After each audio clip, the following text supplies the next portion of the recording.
नमस्कार, स्वागत है आप सभी का यूट्यूब चैनल पर। तो फ्रेंड्स, आज हम लोग प्रैक्टिस सेट करने वाले हैं। 3 प्रैक्टिस सेट अपलोड हो चुकी है। जो भाई बहन अभी तक नहीं देखे हैं वो जा कर के चैनल पर देख सकते हैं। प्लेलिस्ट भी बनी हुई है एडुटेरिया करके। तो चलिए शुरू करते हैं बिना देरी किए हुए। और मुझे उम्मीद है कि आप लोगों को ये प्रैक्टिस सेट बहुत पसंद आएगी, क्योंकि 120 जो प्रश्न है पूरे बीपीएससी पैटर्न पर ही आधारित और इस प्रकार से सेट किया गया है जिससे कि आपको तैयारी करने में भी आसानी हो। मतलब सब्जेक्ट वाइज बिल्कुल लाइन से इसमें प्रश्न दिए गए हैं। करेंट अफेयर्स हो गया, बिहार से रिलेटेड हो गया प्रश्न। करेंट अफेयर्स तो अगर आप ये 15 प्रैक्टिस सेट कर लेते हैं तो और कहीं जाने की ज़रूरत नहीं है। तो चलिए बिना देरी किए हुए हम लोग बढ़ते हैं अपने पहले प्रश्न की तरफ। और हम लोग का पहला प्रश्न है, व्यायाम मंडल की स्थापना 1896 में पुणे में किसके द्वारा की गई थी। देखिए अब टेढ़ा से टेढ़ा प्रश्न, इससे ज़्यादा बीपीएससी क्या पूछेगा। व्यायाम मंडल की स्थापना 1896 में पुणे में किसके द्वारा की गई थी। तो याद कर लीजिए शिक्षक भाई बहन कि वो किया गया था दामोदर हरि चापेकर के द्वारा। किसके द्वारा? दामोदर हरि चापेकर के द्वारा। इसका आंसर क्या हो गया? ए हो गया। अगला प्रश्न है हमारा, बिहार विद्यापीठ की स्थापना कब हुई थी। तो बिहार विद्यापीठ की स्थापना हुई थी 6 फरवरी 1921 ईस्वी को। कब हुई थी? 6 फरवरी 1921 को। तीसरा प्रश्न है हमारा, 1817 ईस्वी का पाइक विद्रोह। पाइक विद्रोह पूछता है। विद्रोह, सभी विद्रोह को आप लोग अच्छे से कर लीजिएगा और प्रैक्टिस सेट में जितना आते जा रहा है उसको तो बिल्कुल अच्छे से कर लेना है। तो पाइक विद्रोह निम्न में से किस स्थान पर हुआ था। तो पाइक विद्रोह निम्न में से कहाँ हुआ था? तो वो हुआ था उड़ीसा में। कहाँ हुआ था? उड़ीसा इसका आंसर हो जाएगा। चौथा प्रश्न है हमारा, निम्नलिखित में से किसने 1875 ईस्वी में कलकत्ता में इंडियन लीग की स्थापना की थी। किसकी की थी? इंडियन लीग की स्थापना की थी। वो कौन थे? तो 1875 में किसने की थी? तो वो किए थे शिशिर कुमार घोष ने। किसने किया था? शिशिर कुमार घोष ने स्थापना की थी। किसकी? इंडियन लीग की स्थापना की थी। पांचवा प्रश्न है, किस मुगल बादशाह ने इजारा प्रणाली की शुरुआत की थी। वो कौन सा मुगल बादशाह था? तो वो था जहादर शाह। कौन था? जहादर शाह जो था उसने किसकी शुरुआत की थी? तो इजारा प्रणाली की शुरुआत किसने की थी? तो जहादर शाह ने किया था। अच्छा, जहादर शाह को लोग क्या बोलते हैं? तो लंपट राजा या लापरवाह मूर्ख राजा भी कहते हैं। ठीक है, तो ये भी याद रखना है क्योंकि इससे भी प्रश्न पूछा जाता है। नेक्स्ट प्रश्न हमारा, पुस्तक 1857 मोस्ट इम्पॉर्टेंट 1857 निम्नलिखित में से किसके द्वारा लिखी गई है। तो वो लिखी गई है सुरेंद्र नाथ सेन के द्वारा। इसको शॉर्ट में हमेशा आप देखे होंगे, ये लिखा रहता है SN सेन लिखा रहेगा। ठीक है, SN सेन लिखा रहेगा। तो ये याद रख लीजिए, सुरेंद्र नाथ सेन के द्वारा ये पुस्तक लिखी गई है। अगला प्रश्न हमारा, स्वतंत्रता आंदोलन के दौरान दिल्ली घोषणा पत्र कब जारी किया गया था। स्वतंत्रता आंदोलन के दौरान पूछ रहा है कि दिल्ली जो घोषणा पत्र है वो कब जारी किया गया था। तो वो जारी किया गया था 1929 ईस्वी को। कब? 1929 ईस्वी को। अच्छा, 1929 में ही तो लखनऊ अधिवेशन हुआ था, तो ये भी याद रखना है। अगला प्रश्न हमारा, वर्ष 1916 में भारतीय महिला विश्वविद्यालय की स्थापना किसने की थी। 1916 में भारतीय महिला विश्वविद्यालय की स्थापना किसने की थी। तो वो किए थे DK कर्वे ने। किसने किया था? DK कर्वे ने किया था। इसका आंसर क्या हो गया? C हो गया। अगला प्रश्न हमारा, महात्मा गांधी और जवाहरलाल नेहरू की पहली मुलाकात कहाँ हुई थी। महात्मा गांधी और जवाहरलाल नेहरू की मोस्ट इंपॉर्टेंट हो गया कि पहली मुलाकात कहाँ हुई थी। तो उनकी पहली मुलाकात कहाँ हुई थी? लखनऊ अधिवेशन 1916 में हुई थी। आंसर क्या हो गया? A। इंडिया डिवाइडेड पुस्तक किसने लिखी है। तो इंडिया डिवाइडेड पुस्तक किसने लिखी है? वो डॉक्टर राजेंद्र प्रसाद ने लिखे हैं। इसका आंसर हो गया B। अभिनव भारत किसने? तो BD सावरकर ने लिखे हैं। ठीक है, अगला प्रश्न 11 प्रश्न है, भारत के लिए पहला संवैधानिक सुधारों पर श्वेत पत्र किसके द्वारा तैयार किया गया था। देखिए क्या पूछ रहा है कि पहला जो संवैधानिक सुधार था उस पर सुधारों के लिए श्वेत पत्र किसके द्वारा तैयार किया गया था। तो वो किया गया था साइमन कमीशन के द्वारा। किसके द्वारा? साइमन कमीशन के द्वारा तैयार किया गया था। नेक्स्ट प्रश्न हमारा, सहायक गठबंधन प्रणाली का उपयोग को किसने तैयार और परिपूर्ण किया था। क्वेश्चन समझिए कि सहायक जो गठबंधन प्रणाली है उसके उपयोग को किसने तैयार और परिपूर्ण किया। तो वो किया था लॉर्ड ब्लेसली। किसने किया था? लॉर्ड ब्लेसली ने तैयार किया था पूरी तरह से। इसका आंसर क्या हो गया? D हो गया।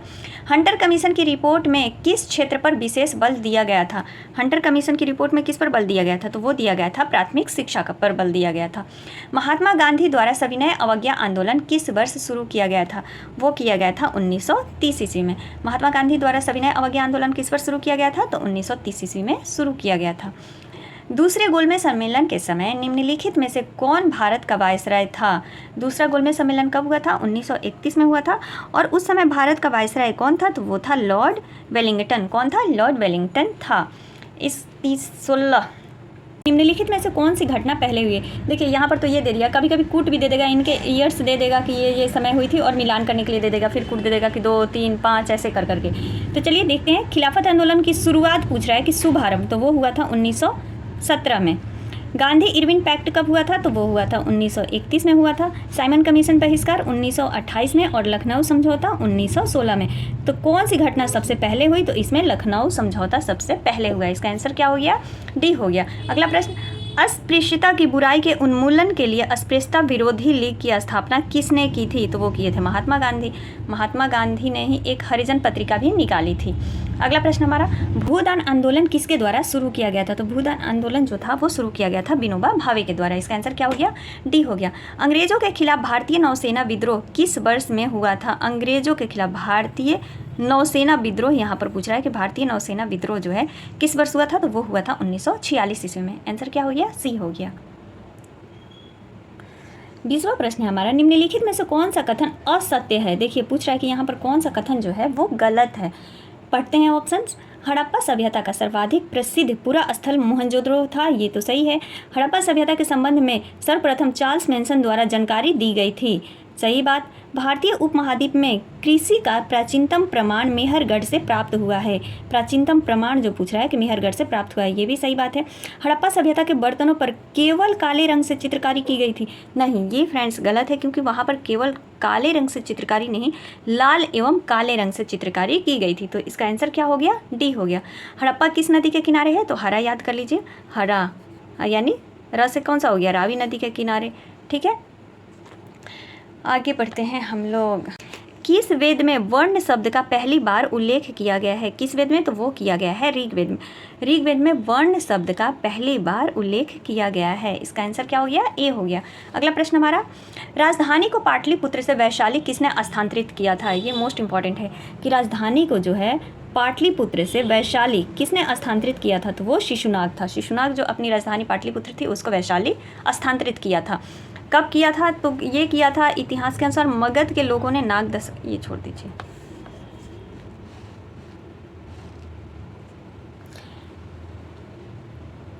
तेईस प्रश्न है, गुप्त काल के दौरान अदालतों की भाषा क्या थी? गुप्त काल के पूछ रहा है कि गुप्त काल के दौरान अदालतों की भाषा क्या थी? तो कौन सी भाषा थी? तो वो थी संस्कृत भाषा। कौन सी भाषा? संस्कृत भाषा थी। हर्षवर्धन प्रशासन के बारे में गलत कथन चयन कीजिए। अच्छा, हर्षवर्धन के प्रशासन के बारे में बोल रहा है कि कौन सा गलत कथन है? उसके साम्राज्य में कोई गुलामी नहीं था, ऐसा हो ही नहीं सकता। उसकी राजधानी कन्नौज थी। सती प्रथा प्रचलित नहीं थी। भैया सती प्रथा तो प्रचलित थी ही, तो क्या बोल रहा है कि गलत, तो यही गलत मिल गया हमें यहीं पर, तो यहीं इसका आंसर सही हो गया।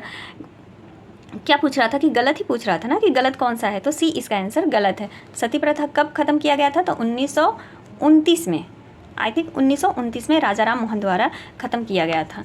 अगला प्रश्न हमारा, प्रथम मानव जीवाश्म भारत की किस नदी घाटी से प्राप्त हुआ था? प्रथम मानव जीवाश्म जो है वो कौन सी नदी घाटी से प्राप्त हुआ था? तो वो प्राप्त हुआ था नर्मदा नदी घाटी से, ठीक है। इसका आंसर क्या हो गया? सी हो गया। आगे बढ़ते हैं। प्रसिद्ध नाटक मृच्छकटिकम किसके द्वारा लिखा गया है या किसने लिखा है? तो वो लिखे हैं शूद्रक। किसने लिखा है? शूद्रक ने लिखा है मृच्छकटिकम। पुस्तक के लेखक कौन है? शूद्रक हो गए। गुजरात में चालुक्य वंश की स्थापना किसने की थी? तो गुजरात में चालुक्य वंश की स्थापना कहा गया मूलराज प्रथम यानी सोलंकी ने किया था। किसने किया था? तो सोलंकी ने किया था। इसका आंसर क्या हो गया? ए हो गया। नैनार कौन था? देख रहे हैं सब प्रश्न अगर पूछ लेगा, नैनार कौन था? तो नैनार क्या था? नैनार शैव था। कौन सा था? शैव था। 28 प्रश्न है हमारा, नैनार कौन था? तो नैनार क्या था? वो शैव था। शैव किसको कहा जाता है? जो शिव की उपासना करते हैं, ठीक है। और नैनार कवि संत थे। आगे बढ़ते हैं हम लोग अगले प्रश्न की तरफ। निम्नलिखित में से किस सुल्तान ने जिले इलाही की उपाधि धारण की थी? जिले इलाही की उपाधि वो कौन सा सुल्तान था जिसने धारण किया था? तो वो था बलबन। बलबन ने इस उपाधि को धारण किया था, जिले इलाही की उपाधि को।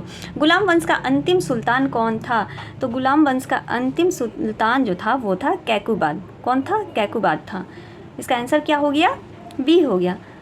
अच्छा, गुलाम वंश किसके द्वारा स्थापित किया गया था? तो वो किया गया था कुतुबुद्दीन ऐबक द्वारा स्थापित किया गया था। इसका शासनकाल कितना था? तो 1206 से लेकर के 1290 तक।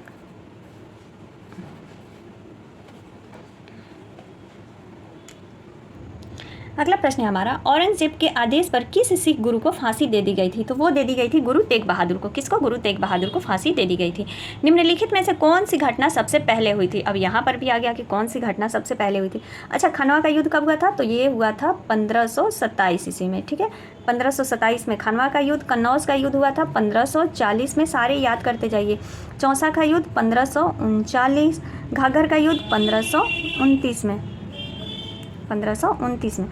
तो निम्नलिखित में से कौन सी घटना सबसे पहले घटित हुई? तो कौन सी हुई? वो हुई खनवा का युद्ध। खनवा का जो लड़ाई है वो किसके किसके बीच हुआ था? तो बाबर और राणा सांगा के बीच हुआ था। इसका आंसर क्या हो गया? ए हो गया। अगला प्रश्न हमारा 33वां प्रश्न है, दादा साहेब फाल्के अंतर्राष्ट्रीय गाड़ी आ जाती है।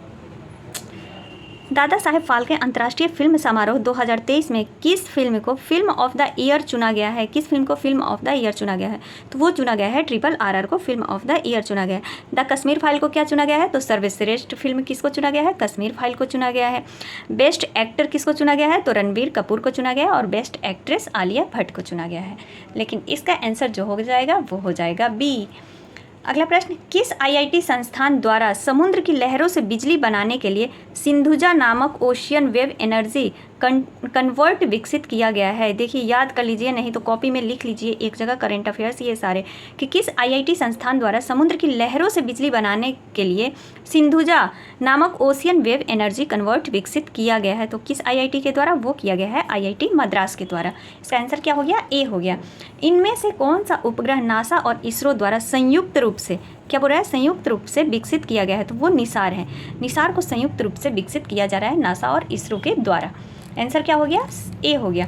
भारत अंडर-19 महिला क्रिकेट टीम ने फाइनल में किस टीम को हराकर T20 वर्ल्ड कप जीता है? अच्छा, मोस्ट इंपॉर्टेंट क्वेश्चन हो गया कि अंडर-19 महिला क्रिकेट टीम में जो हमारी भारतीय टीम है उसने किसको हरा करके T20 वर्ल्ड कप जीता है? तो किसको हराया है? वो हराया है इंग्लैंड को। इसका आंसर क्या हो गया? सी हो गया। अगला प्रश्न हमारा, निम्न में से किसे वन्य जीव संरक्षण पुरस्कार 2023 दिया गया? वो दिया गया है आलिया मीर को। वन्य जीव संरक्षण पुरस्कार भी दिया जाता है। किसको मिला है इस बार? तो आलिया मीर को मिला है। फरवरी 2023 में रक्षा क्षेत्र के एशिया के सबसे बड़े एयर शो एयरो इंडिया के 14वें संस्करण का आयोजन कहाँ किया गया है? तो 14वें संस्करण का आयोजन कहाँ किया गया है? वो किया गया है बेंगलुरु में। कहाँ? बेंगलुरु में। आंसर क्या हो गया? सी हो गया। अगला प्रश्न फ्रेंड्स 39 है, जनवरी 2023 में चुनाव आयोग ने बिहार के स्टेट आइकॉन किसे नियुक्त किया है? ये किए हैं मैथिली ठाकुर को। VVI क्वेश्चन इसको कर लीजिएगा। जनवरी 2023 में जो चुनाव आयोग ने बिहार के स्टेट आइकॉन किसे नियुक्त किया है? तो वो किया है मैथिली ठाकुर को। 40 प्रश्न है हमारा, बिहार का चौथा कृषि रोड मैप कब से लागू किया गया है? बिहार का चौथा कृषि रोड मैप कब से लागू किया गया है? तो वो लागू किया गया है 1 अप्रैल 2023। कहा गया 1 अप्रैल 2023 में लागू किया गया है। आंसर क्या हो गया? बी हो गया। फरवरी 2023 में किस देश ने विश्व ऊर्जा संकट बीच राष्ट्रीय आपदा घोषित किया? फरवरी 2023 में किस देश ने विश्व ऊर्जा संकट के बीच राष्ट्रीय आपदा घोषित किया है? तो वो कौन सा देश है? वो देश हो जाएगा दक्षिण अफ्रीका। आंसर क्या हो गया? सी हो गया। तो देख रहे हैं ये कितनी प्रैक्टिस सेट, मतलब बिल्कुल बेस्ट से बेस्ट है। तो इसलिए आप लोग खरीद कर एक घर में रख लीजिए, नहीं तो डेली मैं करवा रही हूँ उसको आप लोग 1 से 2 बार ज़रूर देखिए प्लीज़। ये आपके एग्ज़ाम में बहुत हेल्प करेगा। 42 प्रश्न है, भारत का दूसरा एवं बिहार का पहला वानिकी कॉलेज किस जिला में खोला जा रहा है? VVI क्वेश्चन, भारत का दूसरा एवं बिहार का पहला वानिकी कॉलेज किस जिला में खोला जा रहा है? तो वो किस जिला में खोला जा रहा है? मुंगेर में। कहाँ? मुंगेर में खोला जा रहा है। नीति आयोग द्वारा भारत में पहली बार आकलित बहुआयामी निर्धनता के संदर्भ में देश के किस राज्य में बहुआयामी निर्धनता का स्तर सर्वाधिक है? क्वेश्चन समझिए कि नीति आयोग द्वारा भारत में पहली बार आकलित जो बहुआयामी निर्धनता है उसके संदर्भ में देश के किस राज्य में निर्धनता का सर्वाधिक स्तर है? सबसे गरीब लोग कहाँ पर है, किस राज्य में है, ये क्वेश्चन कहने की कोशिश कर रहा है। तो आंसर हो जाएगा बिहार। शिक्षा के स्तर में भी बिहार कहाँ है? नीचे ही है। शिक्षा के विकास के लिए विश्व का सर्वोत्तम सम्मान ये दान पुरस्कार 2022 निम्नलिखित में से किसे प्रदान किया गया है? तो किसे प्रदान किया गया है? वो किया गया है रुक्मणी बनर्जी को। किसको? रुक्मणी बनर्जी को प्रदान किया गया है। अगला प्रश्न हमारा, सी इज अ चेंज मेकर योजना निम्नलिखित में से किसके द्वारा शुरू किया गया है? She is a change maker, she is a change maker जो योजना है वो किसके द्वारा शुरू किया गया है? तो वो शुरू किया गया है हमारा राष्ट्रीय महिला आयोग के द्वारा। किसके द्वारा? राष्ट्रीय महिला आयोग के द्वारा शुरू किया गया है। तरुण भारत संघ, ये तो सीटेट में भी पूछता था। तरुण भारत संघ नमक समूह संबंधित है, किससे संबंधित है? ऑप्शंस देखते हैं। स्कूलों में दोपहर का पका भोजन, आर्थिक रूप से कमजोर वर्गों के लिए निःशुल्क भोजन, नहीं पुरानी झीलों को पुनः निर्मित करने में। ये सही होगा कि जो तरुण भारत संघ है वो पुरानी झीलों को पुनः निर्मित करने के संदर्भ में है। ठीक है, तो इसका आंसर क्या हो गया? सी हो गया। अगला प्रश्न हमारा, संयुक्त राष्ट्र खाद्य एवं कृषि संगठन का मुख्यालय कहाँ है? तो संयुक्त राष्ट्र खाद्य एवं कृषि संगठन का मुख्यालय जो है वो है इटली में। कहाँ पर है? इटली में है। उत्तरी ध्रुव पर पहुंचने वाला विश्व का प्रथम व्यक्ति कौन थे? उत्तरी ध्रुव पर पहुंचने वाले जो विश्व के प्रथम व्यक्ति थे वो कौन थे? तो वो थे हमारे रॉबर्ट पियरी। कौन थे? पियरी थे। पियरी उत्तरी ऐसे याद कर लीजिए। पियरी उत्तरी, पियरी यानी कहाँ पर? उत्तरी ध्रुव पर पहुंचने वाले पहले व्यक्ति थे। 49 हमारा प्रश्न है, निम्नलिखित में से किस रंग के प्रकाश का पौधों द्वारा तीव्र अवशोषण होता है? तो वो होता है नीला एवं लाल। जो रंग के प्रकाश होते हैं, जो पौधे होते हैं, वो प्रकाश को तीव्र गति से अवशोषित करते हैं। 50 प्रश्न हमारा, पौधे की कोशिकाओं में कार्बोहाइड्रेट का संचय किस रूप में होता है? किसका पूछा है कि पौधे की कोशिकाओं में कार्बोहाइड्रेट का जो संचय है वो किस रूप में होता है? तो वो होता है स्टार्च के रूप में। आंसर हो गया हमारा सी।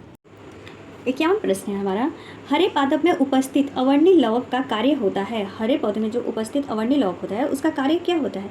तो उसका कार्य ऑप्शन देखिए, पत्तियों को रंग प्रदान करना, फलों एवं बीजों को रंग प्रदान करना, फूलों को रंग प्रदान करना, या फिर खाद्य संग्रहण में सहायक। तो उसका जो कार्य होता है खाद्य संग्रहण में सहायक करना। निम्न में से मूत्राशय में पाई जाने वाली पेशी है। निम्न में से मूत्राशय में पाई जाने वाली पेशी कौन सी है? तो अरेखित पेशी है। कौन सी? अरेखित पेशी। इसका आंसर क्या हो गया? ए हो गया। 53 क्वेश्चन है हमारा, टोकोफेरोल किस विटामिन का रासायनिक नाम है? टोकोफेरोल किस विटामिन का रासायनिक नाम है? तो वो है विटामिन 12 का। क्या हो गया इसका आंसर? बी हो गया। अगला प्रश्न, एड्स रोग निम्न में से किसके कारण होता है? तो एड्स रोग निम्न में से जो होता है वो होता है प्रोटोजोआ के कारण। किसके कारण? प्रोटोजोआ के कारण। मनुष्य के आमाशय की दीवार से स्त्रावित होती है। क्या स्त्रावित होती है आमाशय से? तो वो होती है जठरस। क्या होती है? जठरस स्त्रावित होती है। अगला प्रश्न, वृक्क की रचनात्मक एवं क्रियात्मक इकाई है। वृक्क की रचनात्मक एवं क्रियात्मक इकाई क्या है? तो न्यूरॉन है।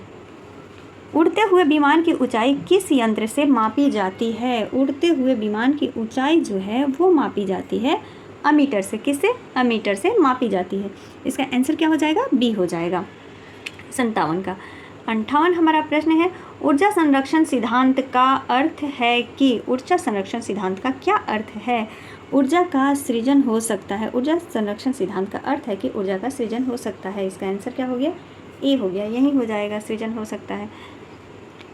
डिग्री सेल्सियस तथा फ़ारेनहाइट स्केल के मध्य संबंध को दर्शाया जा सकता है। डिग्री सेल्सियस और फ़ारेनहाइट स्केल के जो मध्य संबंध होता है उसको किसके द्वारा दिखाया जा सकता है? तो वो दिखाया जा सकता है F=ma के द्वारा। F=ma के द्वारा दर्शाया जा सकता है।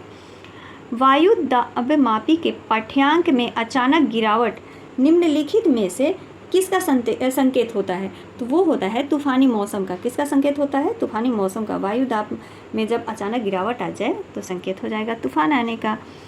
61 प्रश्न है हमारा, ध्वनि की चाल का विभिन्न माध्यमों में अवरोही क्रम है। ध्वनि की चाल का विभिन्न माध्यमों में क्या अवरोही क्रम है? तो वो देख लेते हैं। वो है ठोस, द्रव और फिर गैस। यही इसका क्या है? माध्यम है, अवरोही क्रम है। आगे बढ़ते हैं। 2 प्रश्न, विद्युत का उत्तम चालक है। तो विद्युत का उत्तम चालक क्या होता है? वो होता है चांदी। सबसे चांदी जो होता है विद्युत का उत्तम चालक होता है। सिल्वेनाइट निम्न में से किसका अयस्क है? सिल्वेनाइट जो है निम्न में से किसका अयस्क है? सोना, चांदी, तांबा, पारा। तो वो है सोना का। किसका है? सोना का। क्या है? सिल्वेनाइट जो है वो अयस्क है। रासायनिक रूप से शुष्क बर्फ क्या है? तो रासायनिक रूप से जो शुष्क बर्फ है वो है ठोस कार्बन डाइऑक्साइड। क्या है? ठोस कार्बन डाइऑक्साइड है। किसी तत्व के परमाणु में अधिकतम कक्षों की संख्या कितनी होती है? तो वो होती है 7। यार बुक बताई थी ना एनसीईआरटी में, ये सारे दिया हुआ है। एनसीईआरटी सार संग्रह आप लोग टॉपिक वाइज पढ़ना शुरू कर दीजिए, एग्जाम क्रैक करना चाहते हैं तो। सभी निष्क्रिय गैसों की संयोजकता कितनी होती है? सभी निष्क्रिय गैसों की पूछ रहा है कि संयोजकता जो है कितनी होती है, तो वो होती है फ्रेंड्स, एक मिनट, 0। वो क्या होती है? 0 होती है। इसका आंसर क्या हो गया? ए हो गया। मधुमक्खियों एवं चींटियों के डंक में निम्न में से कौन सा अम्ल पाया जाता है? मधुमक्खी और चींटियों में पूछ रहा है कौन सा अम्ल पाया जाता है, तो वो पाया जाता है फार्मिकॉल। कौन सा अम्ल पाया जाता है? तो फार्मिक अम्ल पाया जाता है। एस्कार्बिक अम्ल किस में पाया जाता है? तो आंवला, संतरा, जो खट्टे चीज़ होते हैं उसमें पाया जाता है। ऑक्जेलिक अम्ल किस में पाया जाता है? तो टमाटर हो गया, पालक हो गया, इसमें ये सारे पाए जाते हैं अम्ल। और एसिटिक अम्ल तो पता ही होगा, सिरका हो गया उसमें। तो इसका आंसर हमारा हो जाएगा बी। परम शून्य ताप का मान कितना होता है? परम शून्य ताप का मान जो होता है वो होता है -273 डिग्री सेल्सियस। आंसर क्या हो गया? डी हो गया। मोनोजाइट किस धातु का अयस्क है? तो मोनोजाइट किस धातु का अयस्क है? वो है थोरियम का। किसका अयस्क है? थोरियम का। अच्छा, कैल्शियम जो है वो किसका अयस्क होता है? इसका अयस्क क्या होता है? तो इसका अयस्क होता है डोलोमाइट, कैलासाइट, ये सब किसके अयस्क है? तो कैल्शियम के हैं। आयरन के अयस्क कौन होते हैं? तो हेमेटाइट हो गया, लिमोनाइट हो गया, ये सब आयरन के होते हैं। कॉपर ग्लास हो गया, क्यूपराइट, ये सब कॉपर के अयस्क हैं। लेकिन मोनोजाइट किस धातु का अयस्क है? तो वो है थोरियम का। Answer D. निम्न में से रोल गोल्ड जो आर्टिफिशियल का संगठक है, रोल गोल्ड किससे बनाया जाता है? देखिए ये प्रश्न पूछता है ना, रोल गोल्ड किससे बनता है? तो वो बनता है तांबा और एल्युमिनियम से। किससे बनता है? तांबा और एल्युमिनियम से रोल गोल्ड बनता है, जिसमें तांबा 90% होता है और एल्युमिनियम कितना होता है? तो 10% होता है। ठीक है, आगे बढ़ते हैं। ब्यूटेन का रासायनिक सूत्र है, तो इथेन, मीथेन, ब्यूटेन, जो प्रोपेन, इन सब का भी आप लोग याद कर लीजिएगा। यहाँ पर पूछ रहा है ब्यूटेन का रासायनिक सूत्र क्या होता है? तो C4H10 होता है। आंसर क्या हो गया? ए हो गया। और C3H8 किसका होता है? तो ये होता है प्रोपेन का। किसका होता है? प्रोपेन का। चलिए, लेकिन इसका आंसर हो जाएगा ए हो जाएगा। 72 प्रश्न है, वाक्य एवं अभिव्यक्ति की स्वतंत्रता के अंतर्गत निम्न में से कौन शामिल है? तो देखिए ये किस अनुच्छेद के अंतर्गत आता है? 19 के अंतर्गत 6 स्वतंत्रताएं व्यक्ति को मिली है।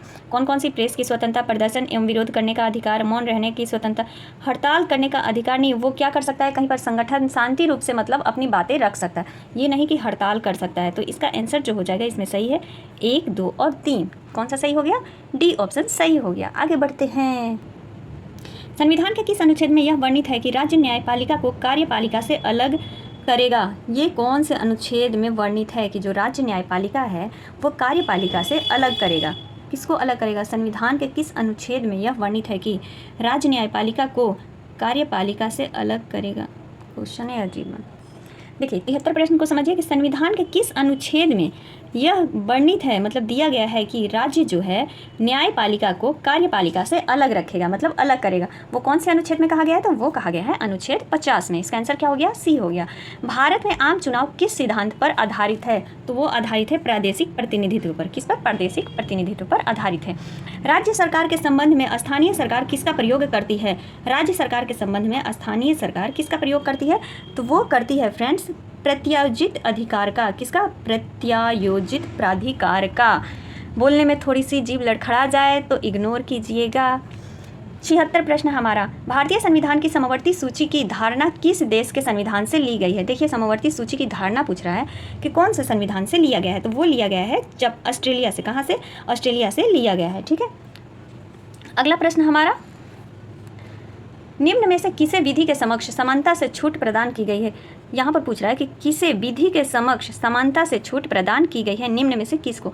तो ऑप्शंस देख लीजिए, किसको छूट प्रदान की गई है? तो वो किया गया है राष्ट्रपति को। राष्ट्रपति को जो है कानून के समक्ष समानता की छूट प्रदान की गई है। आंसर क्या हो गया? ए हो गया। भारत में सूचना का अधिकार अधिनियम कब लाया गया था? भारत में सूचना अधिकार अधिनियम कब अधिनियमित किया गया था या कब लाया गया था? एक ही बात है, क्वेश्चन घुमा करके पूछ देगा। तो वो लाया गया था 15 जून 2005 को। आंसर क्या हो गया? सी हो गया। संयुक्त राष्ट्र सभा के अनुसार बाल अधिकार के अंतर्गत निम्नलिखित में से कौन सा अधिकार नहीं आता है? अच्छा, बाल अधिकार के अंतर्गत जो है कौन सा अधिकार नहीं आता है? ऑप्शंस देखिए, कौन सा अधिकार नहीं आएगा बाल अधिकार के अंतर्गत? तो विवाह है ना, विवाह नहीं आएगा। इस पर तो कितने नियम बन रहे हैं बाल विवाह पर। 80 प्रश्न है हमारा, निम्न में से किस पंचवर्षीय योजना में गरीबी उन्मूलन तथा आत्मनिर्भरता पर बल दिया गया है? देखिए गरीबी उन्मूलन और आत्मनिर्भरता पर बल दिया गया था 5वीं पंचवर्षीय योजना में। पंचवर्षीय योजना की एक छोटी सी वीडियो मैं ला दूंगी इंपॉर्टेंट पॉइंट के साथ, हैंड नोट्स। आगे बढ़ते हैं। लघु उद्योग के लिए उच्चतम वित्त निकाय कौन सा है? लघु उद्योग के लिए पूछ रहा है कि उच्चतम वित्त निकाय कौन सा है, तो वो है SIDBI। कौन सा है? SIDBI, SIDBI। इसका आंसर क्या हो गया? ए हो गया, नहीं सॉरी, आंसर क्या हो गया? बी हो गया। देखिए मुंह से बोला जाता है।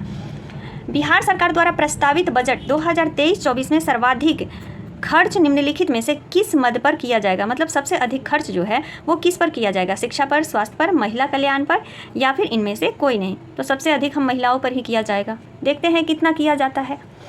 83 है। निम्नलिखित में से कौन सी जलधारा प्रशांत महासागर की ठंडी जलधारा है? अच्छा, यहाँ पर ठंडी जलधारा, गर्म जलधारा सभी को याद करना है। तो ठंडी जलधारा कौन सी है? हम्बोल्ट, वेनेजुएला, फॉकलैंड या फिर लेब्राडोर? तो कौन सी जलधारा हो जाएगी? वो हो जाएगी हम्बोल्ट। कौन सा? हम्बोल्ट जो है वो ठंडी जलधारा है। कहाँ की? प्रशांत महासागर की। आंसर क्या हो गया? ए हो गया।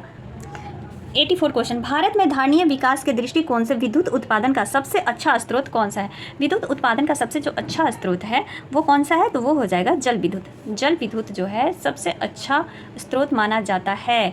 जनगणना 2011 के अनुसार भारत की दशकीय वृद्धि दर कितनी है? भारत की दशकीय वृद्धि दर पूछ रहा है कि जनगणना के अनुसार 2011 की जनगणना के अनुसार कितनी है? तो वो है फ्रेंड्स 17.7%। ठीक है, कितना है?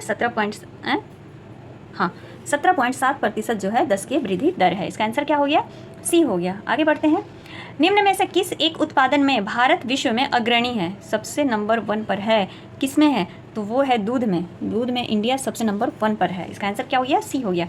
इको मार्क क्या है? इको मार्क जो होता है वो क्या है?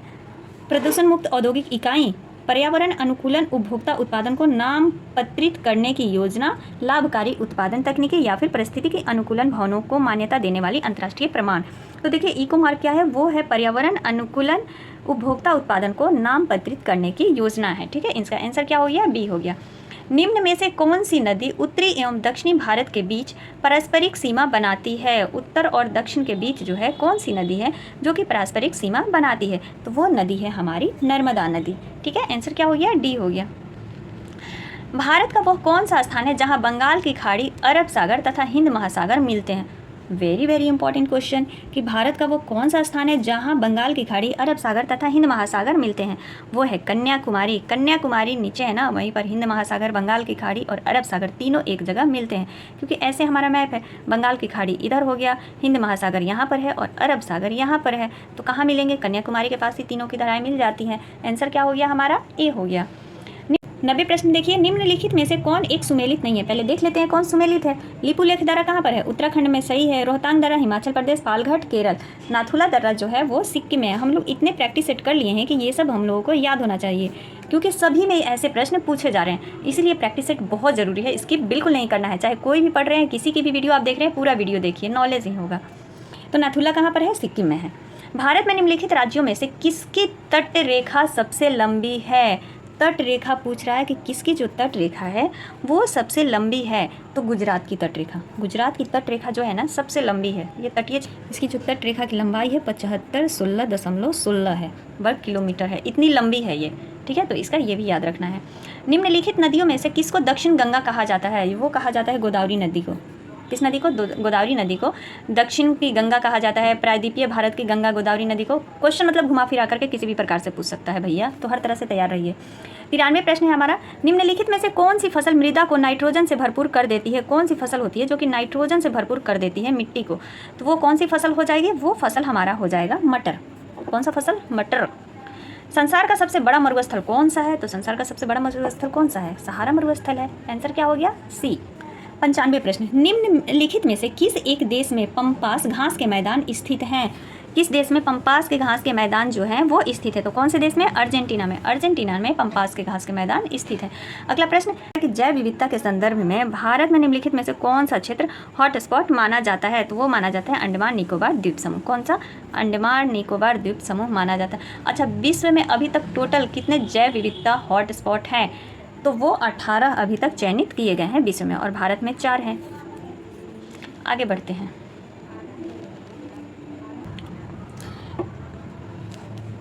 निम्नलिखित महाद्वीपों में से किसमें देशों की संख्या सबसे अधिक है? देशों की संख्या सबसे अधिक है वो कौन सा देश है? महाद्वीप है तो वो है अफ्रीका। अफ्रीका में जो है देशों की संख्या 54 है। एशिया में कितना है? तो 48 देश हैं। और यूरोप में 49 है।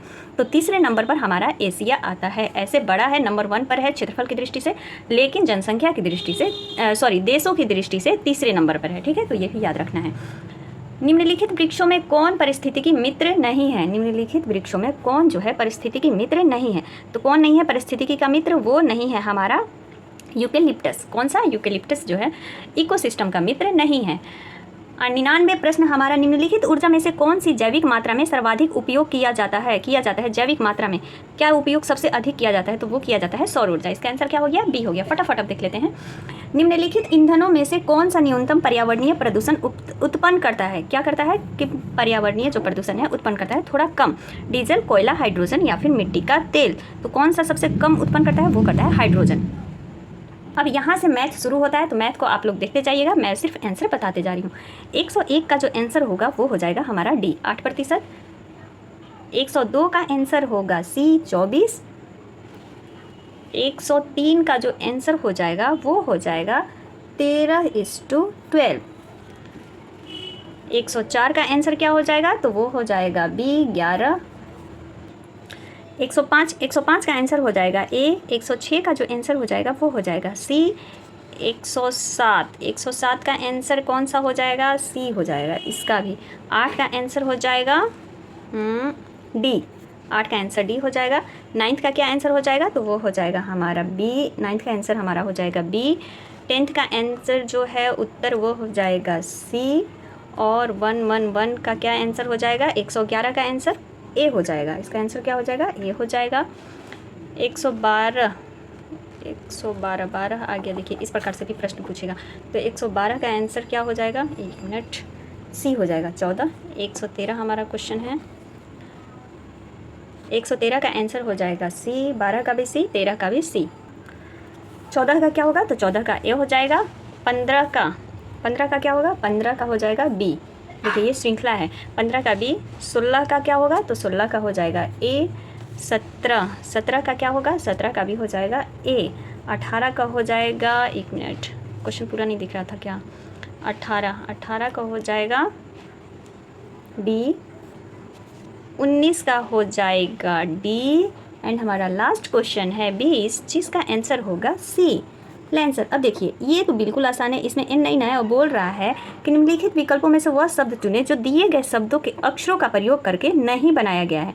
मतलब इनका प्रयोग करके नहीं बनाया गया है, तो वो कौन सा नहीं बनाया गया है? इसमें पहले देख लीजिए कि कौन सा अक्षर नहीं है, एन नहीं है, और जिसमें एन है मतलब इसमें से ये नहीं बनाया गया है, तो यही हो गया इसका आंसर। बाकी सब अक्षर इसमें से मिलते जुलते हैं।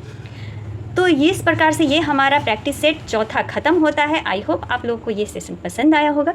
पसंद आएगा तो चैनल को सब्सक्राइब कर दीजिएगा, बेल आइकन को भी दबा दीजिएगा, जिससे कि जो भी मैं वीडियो डालूँ वो सबसे पहले आप तक पहुँच जाए। तो मिलते हैं अगले वीडियो में, तब तक के लिए आप सभी का दिल से धन्यवाद।